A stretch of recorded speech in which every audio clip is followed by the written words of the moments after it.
Много хора казват: искам изобилие. Но когато попитам какво значи това, всеки ми казва повече пари. Но истината е, че ако ти гониш само парите, ти никога няма да се почувстваш напълно в изобилие. Защото изобилието не е едно нещо. Изобилието е състояние. И има различни форми. Аз разглеждам изобилието като 8 основни нива. И когато дори едно от тях липсва, вътрешно пак се усеща недостиг. Една от формите на изобилието е духовното изобилие. Това е твоята връзка с нещо по-голямо от теб. Наречи го Бог, Вселена или в каквото вярваш, но това е доверието, че ти си воден, че ти си защитен и че нищо от това, което ти се случва в живота, всъщност не е случайно. Дори болката не е наказание, а е послание и урок. Когато имаш духовно изобилие, ти спираш да се бориш с живота и започваш да му се доверяваш. Духовното изобилие е основата. Без него всичко останало е нестабилно. Защото това е вътрешното усещане, в което ти казва, че ти не си сам, че има нещо по-голямо от теб, което те води, което те пази и което те подкрепя. И дори когато ти не разбираш на къде отиваш, ти живееш в лекота и в доверие, защото знаеш, че имаш защита и знаеш, че всичко се случва с дадена причина и даден смисъл.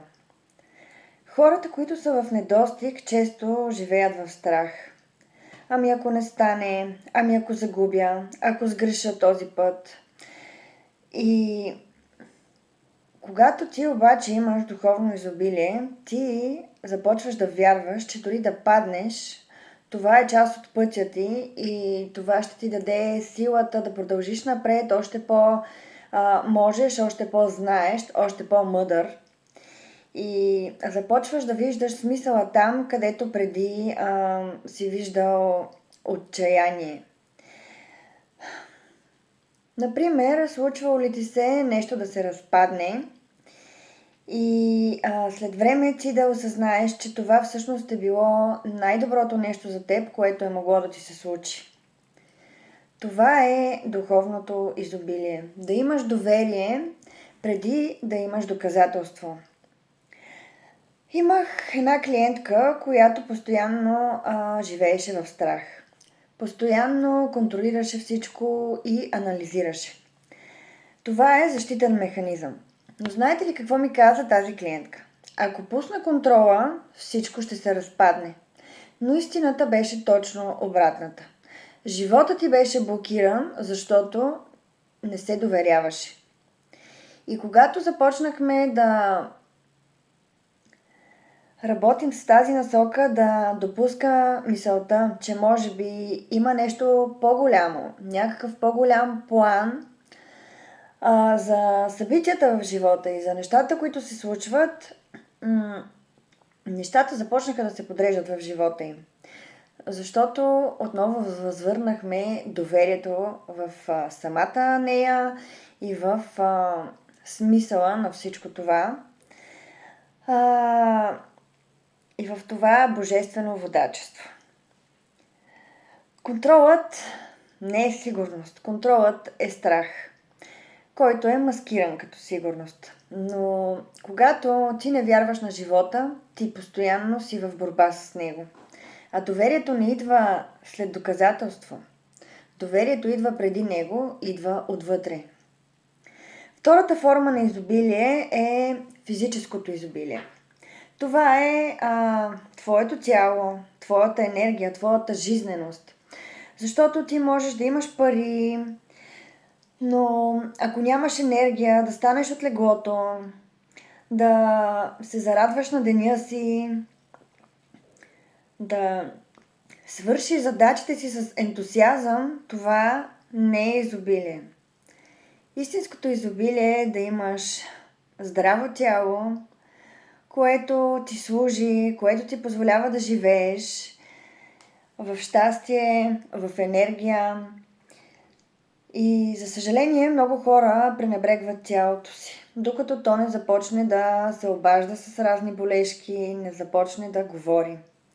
Защото физическото изобилие не е просто да не си болен, а то е да имаш енергия, да имаш тази жизненост, да се събудиш сутрин и да не си изтощен още преди денят ти да е започнал, защото много често чувам и това.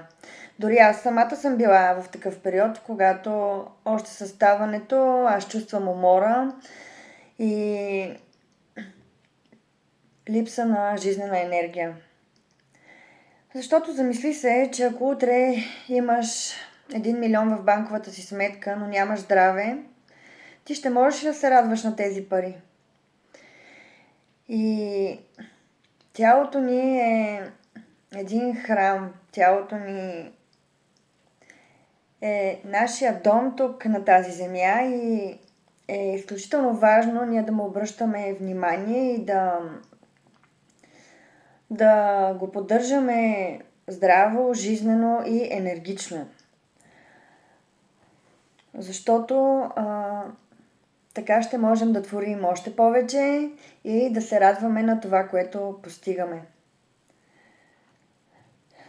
Третата форма на изобилие е интелектуалното изобилие. Това са нашите мисли, вярванията, които имаме и начина, по който гледаме на живота. Защото когато един човек мисли в недостиг, той казва: аз не мога, няма как да се случи това, няма шанс да стане. Но докато човек, който мисли в изобилие, той казва: как аз днес мога да постигна това и какво аз мога да науча. Защото това да имаш интелектуално изобилие е способността да виждаш грешките, всъщност като обратна връзка от околната среда, за това какво ще имаш да учиш, къде имаш да надграждаш себе си, а не като стопер за твоите последващи действия и стопер към твоите цели. Защото тук става дума за начина, по който мислиш.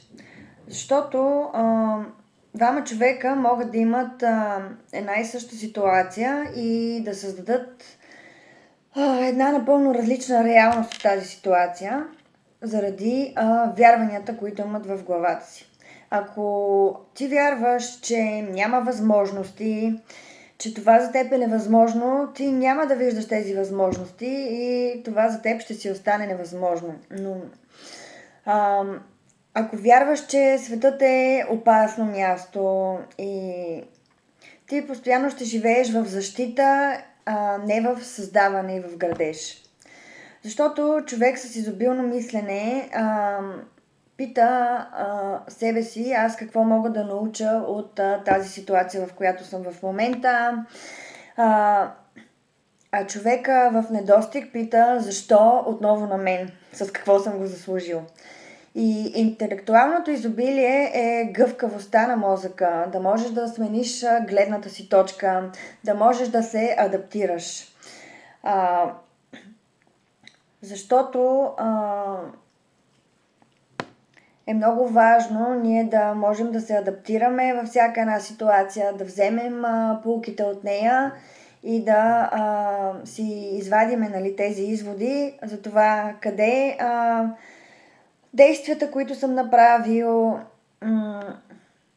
имат нужда от подобрение, къде мога да направя съвсем нови действия, но не да се откажа от целта си, а да сменя наистина начина, по който мисля и начина, по който действам към дадена ситуация.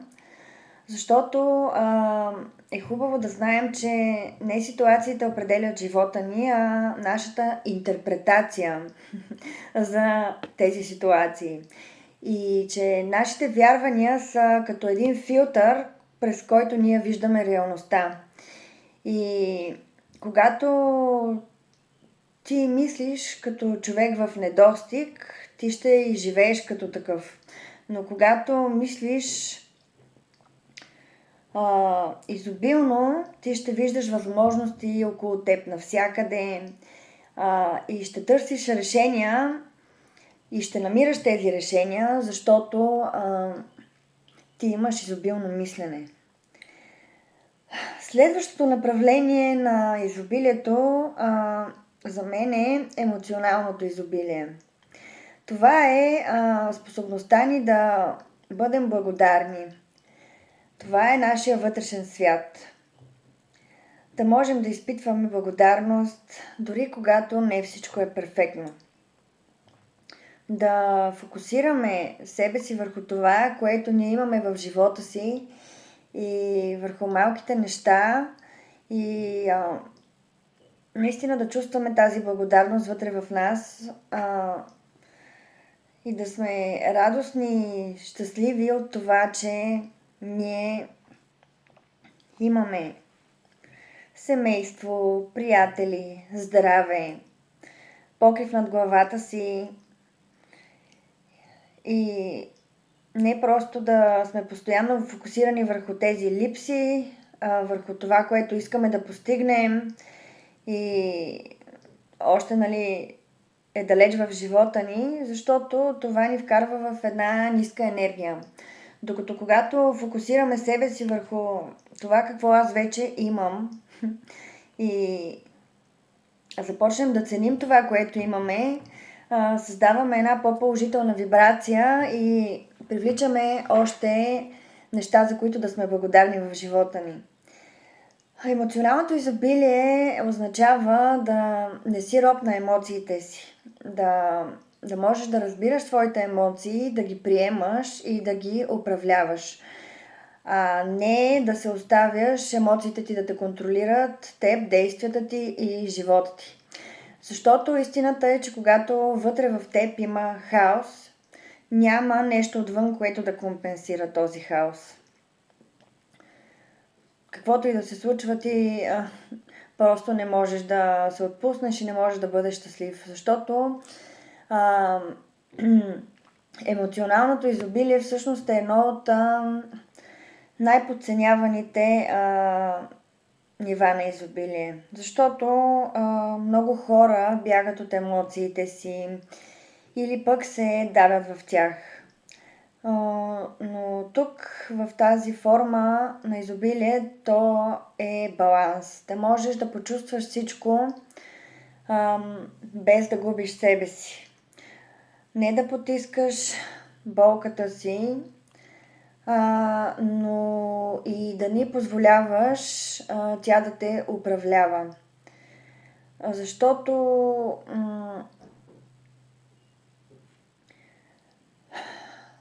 е важно наистина да разбираме емоциите си, да ги валидираме, да ги приемаме, да умеем да взимаме информацията от тях, на какво точно ни учат тези емоции и продължавам да го повтарям, защото за мен това е изключително важно, защото когато ти не искаш да чувстваш болка и затваряш сърцето си, ти така не можеш да почувстваш и положителните емоции от живота и животът ти всъщност става много празен и много безсмислен. За какво си тук на тази земя, ако ти не можеш да усетиш радостта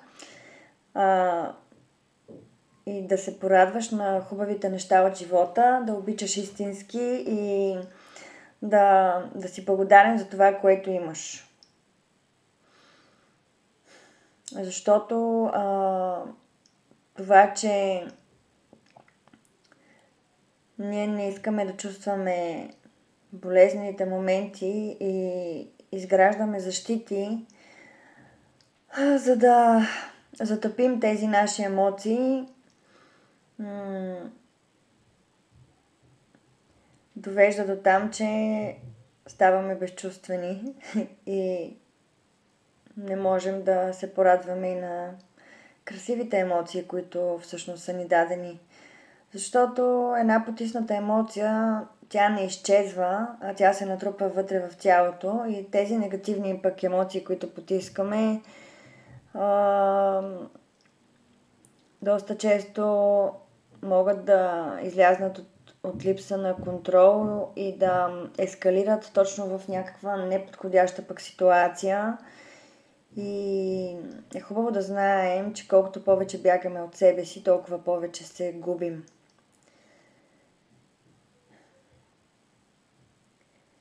И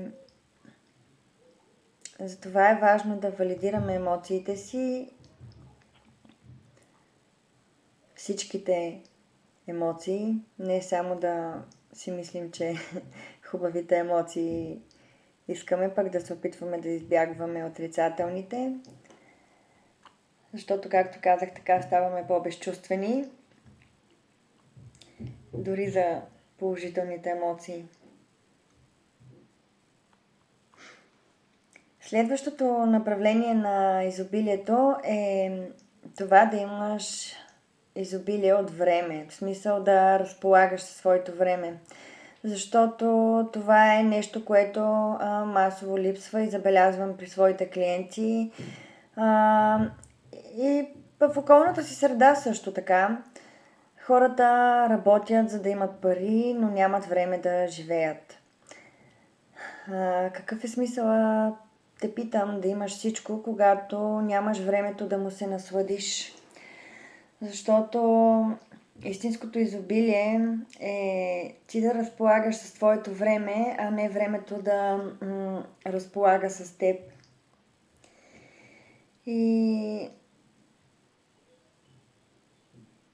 някои хора работят с години, за да могат един ден да си починат и един ден да се порадват, но всъщност истината е, че живота се случва сега и ако ние не стигнем до тези години, които чакаме, за да си починем, как сме живяли нашия живот?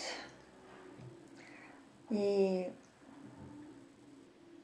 ако ти не можеш да си позволиш да спреш за момент, да се огледаш, да видиш реалността около теб, въпросът ми е наистина ли си свободен? Защото изобилието от време е избор.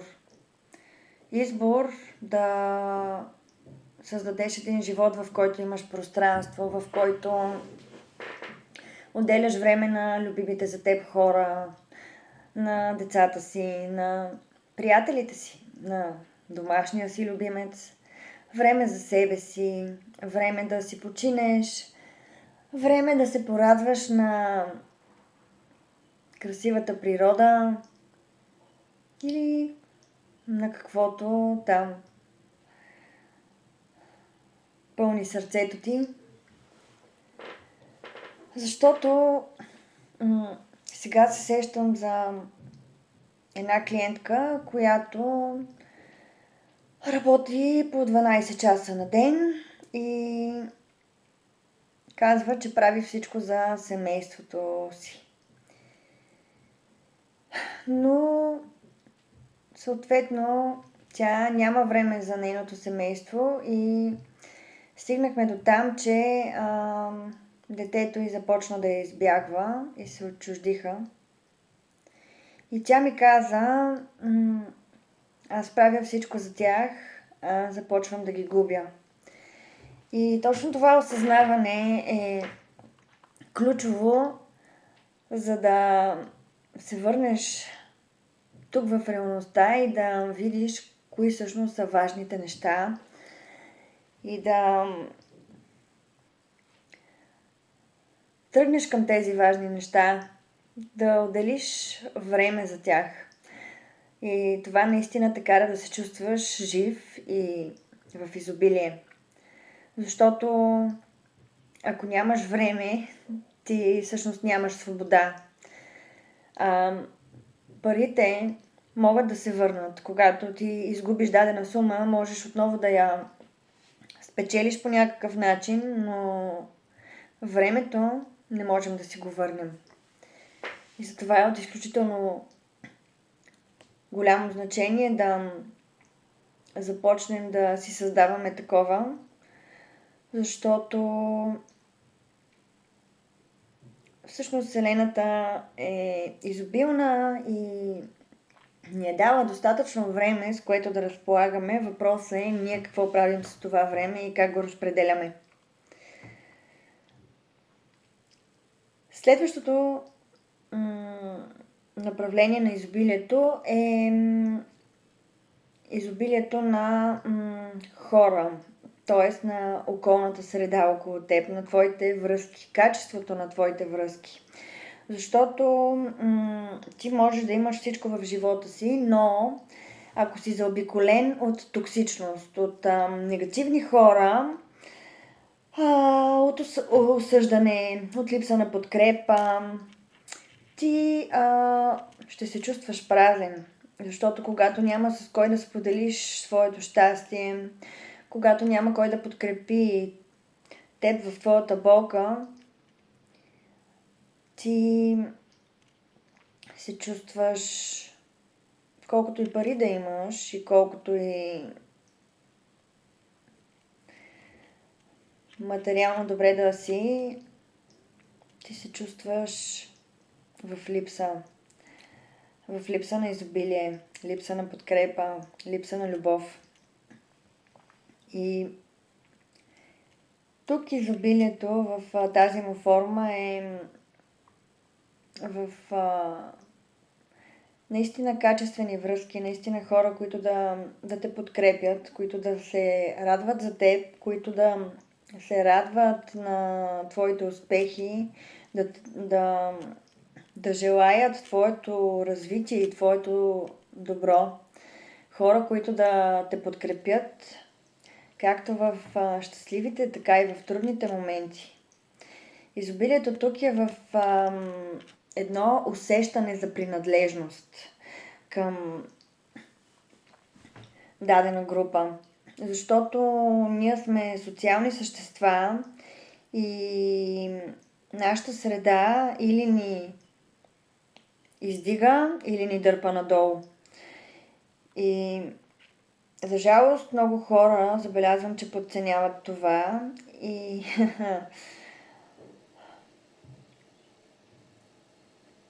и седят в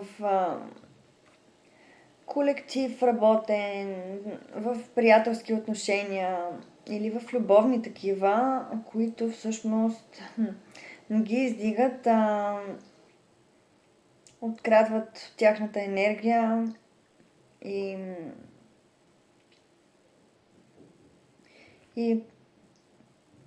ги изтощават наистина. Защото ако ти постоянно си с хора, които се чувстват в недостиг, ти започваш да мислиш като тях. И изобилието тук в този аспект не е количество, а е качество. Защото по-добре 2 истински връзки, отколкото 20 повърхности. Сега се сещам за една клиентка, която постоянно беше критикувана в работата си от колегите си и всеки нейн успех беше омаловажаван. Самата тя започна да се съмнява в себе си. Не защото не е способна, всъщност тя беше доста дейна, доста способна, но защото тя беше в грешната среда. И там е въпроса, че ние не осъзнаваме, че средата ни оформя мисленето ни повече, отколкото осъзнаваме. И е важно да запомним, че човек не може да расте там, където постоянно е смаляван. Затова понякога най-ценното нещо за теб и най-големия растеж, който може да си позволиш, е да смениш хората около себе си, ако видиш, че те не са ресурсни за теб. и видиш, че те се опитват да те смаляват, да обесценяват твоите постижения и най-вече, че всъщност те не се радват за теб, когато ти постигаш успех. И това е много ценно. Такива хора не ти трябват в живота ти. Да преминем към следващата форма на изобилие. Само да погледна. Да. Следващата форма стигнахме и до финансите. Естествено, парите също са част от изобилието, но те не са всичко. Парите са просто инструмент. Те не трябва да бъдат наша цел. Парите ни дават свобода, дават ни комфорт, дават ни възможности, но ако вътре в нас има недостиг, няма сума, която да може да запълни този недостиг. Парите сами по себе си не са лоши. Но начина, по който ние ги възприемаме, често е. Защото доста хора или отричат парите, или пък ги поставят на пиедестал някъде над тях, идеализират ги. И двете крайности са недостиг, защото финансовото изобилие е да имаш една здравословна връзка с парите, да не се страхуваш от тях, но и да не зависиш от тях. Парите всъщност усилват това, което ти вече си. И ако вътре в тебе има страх, ще има и страх, когато имаш и повече пари. Често го наблюдавам. Страх да не ги изгубиш, страх дали ще можеш да ги управляваш. Докато когато има липса, пък те е страх, нали, как ще живееш без тях и общо взето всичко започва да се върти около едни хартийки, които превземат изцяло живота ти и даваш цялото си време, за да ходиш на работа, която не харесваш, за да изкараш тези хартийки и го правиш уж за семейството си. Нямаш време за това семейство и се отчуждавате. Правиш го, за да си доставиш повече удоволствие в живота, за да имаш някакви неща, които ти харесват. Нямаш време да се радваш на тези неща. И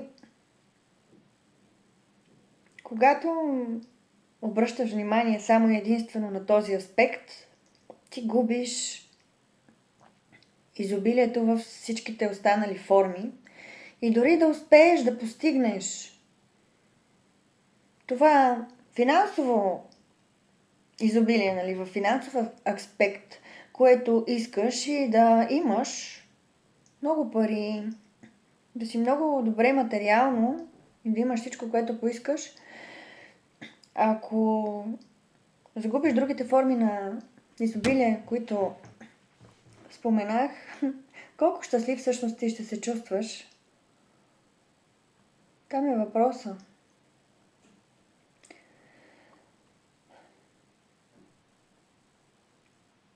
И също, когато ти си в изобилие във всички тези форми,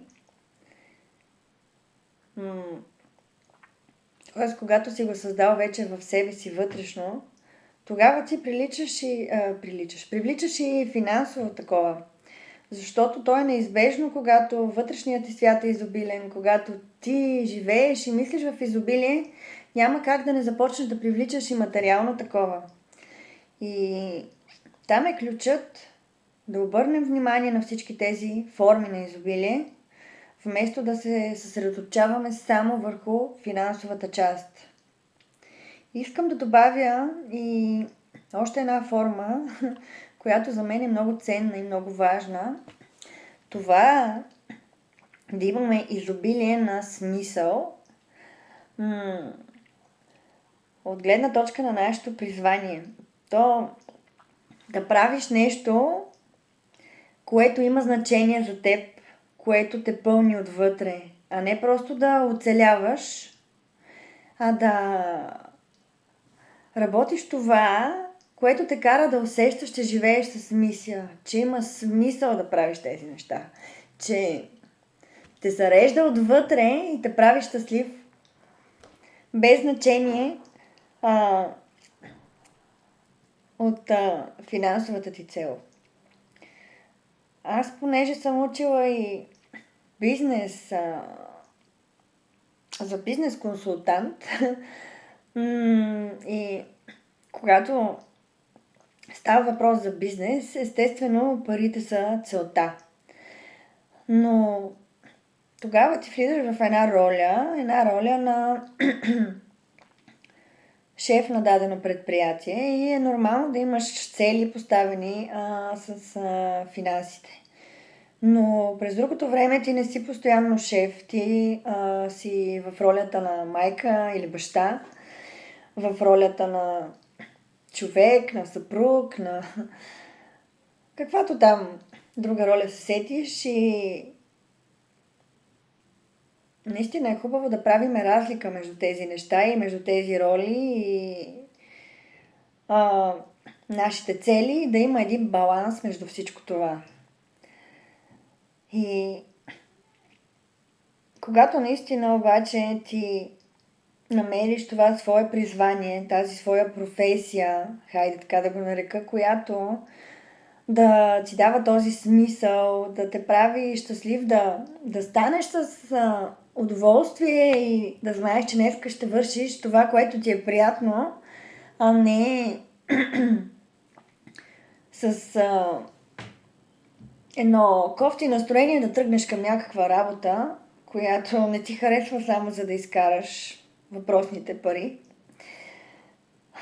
Е много ценно да успееш да влезеш в това свое призвание. И понякога наистина може да ти се струва, нали, сложно, как така сега аз ще напусна тази работа, за да търся някакво призвание. И тук искам да кажа, че не става въпрос за това. Въпросът е да откриеш това, което те пълни, което те зарежда и да започнеш да се занимаваш с него. Паралелно с твоята работа. Но в един момент, колкото повече се развиваш и колкото повече време отделяш на това нещо, повярвай ми, ти ще можеш да го превърнеш в своя професия, от която да си докарваш доходите, които искаш. Защото ти наистина отвътре ще се чувстваш вече щастлив и изобилен. Защото аз имах една клиентка с доста успешен бизнес, с много така солидни финанси, но тя имаше чувство за празнота. И когато аз се попитах, това ли е твоето, нали, с този бизнес, който тя се занимава, тя замълча. Защото тук е важно да кажа, че понякога ти можеш да имаш всичко, но не и себе си. И когато следваш някакви чужди цели, чужди желания, ти можеш да станеш успешен човек, можеш да се развиеш в тази дадена област, но да не си цял, защото ти си загубил себе си. Всъщност, твоите вътрешни мечти и копнежи, с които ти си дошъл и които всъщност са това, което ще те направи щастлив и реално твоето призвание.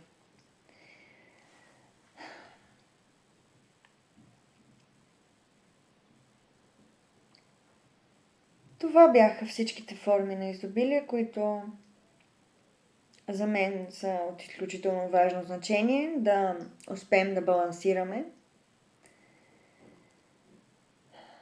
И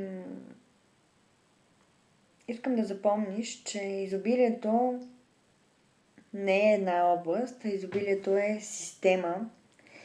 И когато ти развиваш само едно, а пренебрегваш останалите части от тази система, ти вътрешно пак си в недостиг. Затова запитай се честно, в коя от тези области ти имаш изобилие и къде все още ти липсва. И там, където има липса, там е твоя следващ растеж и там насочи твоето внимание, за да можеш да влезеш в този баланс и да се почувстваш наистина щастлив.